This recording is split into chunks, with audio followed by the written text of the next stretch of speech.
बिस्मिल्लाहिर्रहमानिर्रहीम। अस्सलाम वालेकुम नाज़रीन, आज मैं पार्लियामेंट में मौजूद था। वीलॉग के आगाज़ में भी आपने फुटेज देखी होगी। ये जो है वो पार्लियामेंट की फुटेज है और आज इजलास हुआ है, जो कमेटी रूम भी आप देख रहे होंगे। वज़ीर-ए-आज़म इमरान खान साहब की ज़ेर सदारत ये इजलास हुआ है, जिसमें पार्लिमानी जो रहनुमा थे वो तमाम मौजूद थे और बहुत बड़ा फ़ैसला इसमें किया गया है। और इस इजलास की अंदरूनी कहानी क्या है, एक्सक्लूसिव स्टोरी है मेरी, वो मैं आपके साथ शेयर करने जा रहा हूँ। और उसके अलावा नाज़रीन, मरियम नवाज़ ने और नवाज़ शरीफ ने हाथ जोड़कर और पाँव पकड़कर अब उन्होंने माफ़ी मांगना शुरू कर दिया है। जब से मोहम्मद ज़ुबैर की वीडियो रिलीज़ आई है, तब से इस तरह से बातें की जा रही हैं कि मज़ीद वीडियोज़ रिलीज़ ना की जाएं और हमें माफ़ कर दिया जाए, हम मुफ़ाहमत को भी तैयार हैं। एग्जैक्टली क्या कहा है मरियम नवाज़ और नवाज़ शरीफ जो है वो अब किस तरह से डील मांग रहे हैं और माफ़िया मांग रहे हैं, इसकी तफसीलात आपको बताऊँगा। और फिर उसके बाद जो आपने फुटेज भी आगाज़ में देखी, जो कुछ इस इजलास में हुआ, इसकी अंदरूनी कहानी भी मैं आपके सामने रखूँगा। तो सबसे पहले नाज़रीन, मैं मरियम नवाज़ के बयान के ऊपर आता हूँ, जो कि इन्होंने पहली मरतबा जब से वीडियो आई है मोहम्मद ज़ुबैर की, उसके बाद मरियम नवाज़ सामने आकर उन्होंने जो बयान है इसके ऊपर दिया है। तो कुछ पॉइंट्स जो मरियम नवाज़ कहती हैं वो मैं आपके सामने रखता हूँ। तो मरियम नवाज़ ने कहा है जी कि जिसने लड़ना है सियासी तौर पर लड़े, पहली चीज़। फिर वो कहती हैं कि मेरे पास किसी की निजी वीडियो नहीं है। पहले वो क्लेम करती रही हैं कि मेरे पास वीडियोस मौजूद हैं, अब वो ये कहती हैं कि मेरे पास किसी की भी निजी वीडियो या ज़ाती वीडियो मौजूद नहीं है।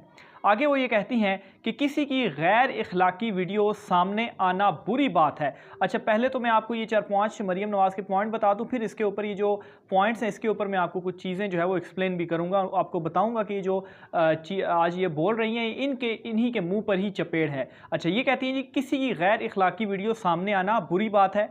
फिर ये कहती हैं कि मोहम्मद ज़ुबैर की वीडियो उनका ज़ाती मामला है, ज़ाती ज़िंदगी जो है उनकी, वो उसमें जो कुछ भी करते हैं वो उनका मसला नहीं। फिर इसके अलावा वो ये कहती हैं कि मोहम्मद ज़ुबैर कल भी उनके तर्जुमान थे और वो आज भी उनके तर्जुमान हैं। इसके अलावा आखिर में ये भी कहती हैं कि नवाज़ शरीफ को इस हुकूमत में लाना बेवकूफ़ी होगी। अच्छा, जो ये चीज़ उन्होंने कही कि मेरे पास किसी की ज़ाती वीडियो मौजूद नहीं है, पहले तो वो ये शोर करती रहीं कि उनके पास वो वीडियोज़ मौजूद हैं और एस्टेब्लिशमेंट और फ़ौज को नाम लेकर उनके हवाले से उनके ख़िलाफ़ वो बातें करती रहीं और ये धमकाने की और ब्लैकमेल करने की एक कोशिश थी, जो वो कहती रही हैं कि मेरे पास वीडियोस मौजूद है। लेकिन अब वो कहती हैं किसी की निजी वीडियो मौजूद नहीं है। और दूसरे नंबर पर वो पलटा यहाँ से खाती हैं कि वो कहती हैं ख़ास तौर पर मैं किसी की गैर इखलाकी वीडियो सामने लाना बुरी बात है। अगर मोहम्मद ज़ुबैर की वीडियो सामने आती है और आप ये कहती हैं कि गैर इखलाकी वीडियो सामने लाना बुरी बात है, तो जो जज अरशद मलिक साहब थे, जो कि अब फोत हो चुके हैं, उनकी वीडियो कौन सामने लेकर आया था? और उनके हवाले से तो आप ये भी कह रहे हैं कि जो नासिर भट्ट साहब हैं, जो कि इस वक्त लंदन में हैं, कि उनकी मज़ीद वीडियोज़ भी वो सामने लेकर आएंगे। उनकी भी तो गैर इखलाकी वीडियो थी और जब उनकी वीडियो सामने आई तो उस वक्त तो बड़ा आपने प्रोपेगेंडा किया, बड़ी बातें की गई कि देखें जी किस तरीके से यहाँ पर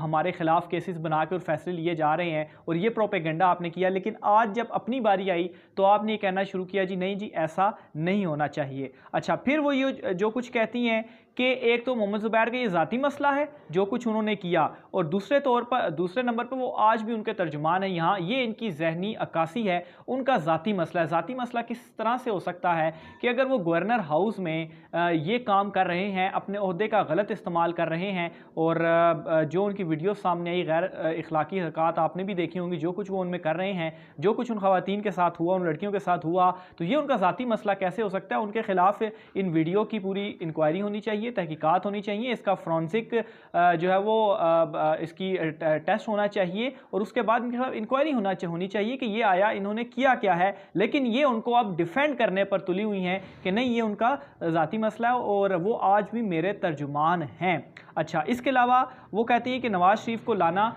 बेवकूफ़ी होगी। नवाज़ शरीफ साहब जो हैं वो बस लंदन में बैठ के अपनी वो इनकलाब ला रहे हैं, यहाँ पर उन्होंने आना नहीं है। और ये नाज़रीन इनडायरेक्टली वो ये पैगाम भी दे रही हैं कि उनके पास किसी की वीडियोस मौजूद नहीं। पहले वो कहती रही है मेरे पास वीडियोस मौजूद हैं, अब वो कहती हैं कि मेहरबानी करें मज़ीद वीडियोस रिलीज़ ना करें, मेरे पास किसी की वीडियो मौजूद नहीं है, मैं अब कोई वीडियो रिलीज़ नहीं करूँगी, और मोहम्मद ज़ुबैर साहब को आप माफ़ी दे दें और हमें भी आप माफ़ी दे दें। दूसरे नंबर पर नाज़रीन नवाज़ शरीफ साहब जो कि बड़ा बढ़ चढ़ कर नाम भी लेते थे, जनरल बाजवा साहब का भी उन्होंने नाम लिया और बड़ी वो बातें कर रहे थे कि हम ये कर देंगे, हम वो कर देंगे। नवाज शरीफ ने भी पाँव पकड़ लिए हैं। वो किस तरह से पाँव पकड़ लिए हैं? वो ये कहते हैं कि हम सब चीज़ें मुफाहमत के ज़रिए, अगर हमें सारी चीज़ें मुफाहमत के ज़रिए मिलती हैं तो हम मुफाहमत के लिए तैयार हैं। 100 बिस्मिल्लाह। वो कहते हैं 100 बिस्मिल्लाह, अगर आप हमें इक़्तिदार देते हैं और ये मुफाहमत के ज़रिए होता है तो 100 बिस्मिल्लाह, हम आपके पाँव पकड़ने के लिए तैयार हैं, बल्कि हम आपके पाँव पकड़ते हैं। और फिर वो ये कहते हैं कि अगर मुज़ामत के ज़रिए मिलती हैं तो 100 बिस्मिल्लाह, हमें अगर इक़्तिदार मुज़ामत के ज़रिए मिलता है तो मुज़ामत भी हम करने को तैयार है, लेकिन हमें चाहिए इक़्तिदार किसी तरीके से, जिस तरह से पहले होता रहा है कि इस्टेब्लिशमेंट की गोद में बैठकर तो हम आ गए इक़्तिदार में, उसी तरह से अभी भी हमें इक़्तिदार दे दिया जाए, हम आपके पाँव पकड़ते हैं। लेकिन पहले ये सारे बड़के मारते रहे और अब एक ही वीडियोस का सिर्फ ट्रेलर ये रिलीज़ हुआ है जिसके ऊपर इन्होंने अब पाँव पकड़ना भी शुरू कर दिए, हाथ जोड़ना भी शुरू कर दिए और माफिया तलाफियों के ऊपर भी आ गए हैं। अच्छा, अगली जो चीज़ मैंने आपके साथ शेयर करनी है वो ये है कि आज जो इजलास हुआ, आज का जो इजलास था नाज़रीन, इमरान खान साहब वज़ीर-ए-आज़म पाकिस्तान, उनकी ज़ेर सदारत इजलास था। इसमें जो पार्लिमानी रहनुमा थे, लीडर्स थे, वो तमाम मौजूद थे और एतमाद में लिया गया वज़ीर-ए-आज़म इमरान खान साहब की जानिब से तमाम पार्लिमानी रहनुमाओं को। एतमाद पर मैं किस हवाले से लिया गया? जो EVM मशीन इंट्रोड्यूस करवाने जा रही है हुकूमत इमरान खान साहब, जो चाहते हैं कि इलेक्ट्रॉनिक वोटिंग मशीन्स के ज़रिए आइंदा का इलेक्शन हो, इस पर आज एतमाद में लिया गया। और एतमाद में किस तरह से लिया गया, ज़रा ये बताते हैं कि उनसे कहा गया है कि आप पार्लियामेंट के अंदर, पार्लिमान में अपनी हाज़िरी को मुकम्मल करेंगे और अपनी हाज़िरी को यकीनी बनाएंगे। हाज़िरी यकीनी से मुराद ये होगा कि जिस दिन ये बिल पार्लिमान में पेश किया जाएगा इलेक्ट्रॉनिक वोटिंग मशीनों वाला, उस दिन तमाम हुकूमती जो कारकुनान हैं वो पार्लियामेंट में ज़रूर मौजूद होंगे ताकि उस बिल की हक़ में वो वोट दें और हम इस बिल को मंजूर कराएंगे और आइंदा इंतखाबात में इलेक्ट्रॉनिक वोटिंग मशीनों का इस्तेमाल उसका यकीनी बनाएंगे। और जो है अपोजिशन के हवाले से आज भी ये इतलात सामने आई हैं। ज़रा ये बताते हैं कि वो आज अभी भी इलेक्ट्रॉनिक वोटिंग मशीनों के ऊपर नहीं मान रहा और उन्होंने ये कहा है कि जिस दिन ये बिल आएगा, ये जो बिल है वो लाया जाएगा, उस दिन हम क्या करेंगे? उस दिन हम एहतजाज करेंगे और अपोजिशन सिर्फ एहतजाज ही कर सकती है।